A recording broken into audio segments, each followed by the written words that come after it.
आणि दुसरी गोष्ट की जे आमदार झालेत शिंदे सेनेचे या कोकणात म्हणा किंवा जिल्ह्यात म्हणा ते महायुतीच्या माध्यमातून झालेले आहेत। गतवर्षी म्हणजे ह्याच्या आदल्या निवडणुकीत सन्माननीय राजेंद्र तेलीसाहेब हे अपक्ष म्हणून उमेदवार उभे होते आणि त्याला सर्व आमच्याच पक्षाने त्यांना पूर्ण सपोर्ट केला होता आणि सन्माननीय केसरकर एकटे लढले होते शिवसेनेच्या जीवावर।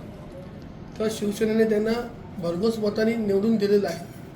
त्याच्यामुळे या मतदारसंघात केसरकरांची ताकद ही आहे, कोणामुळे नाही आहे, ती त्यांची वैयक्तिक ताकद आहे, पक्षाची ताकद आहे।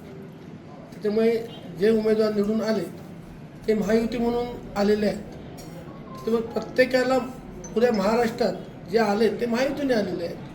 त्याच्यामुळे कोणी कोणाला आणलं हा प्रश्न उद्भवत आहे आणि येणाऱ्या निवडणुकीत कळेल भविष्यात कोणी कोणाला आणलं ते, एवढं त्या ठिकाणी सांगू इच्छितो।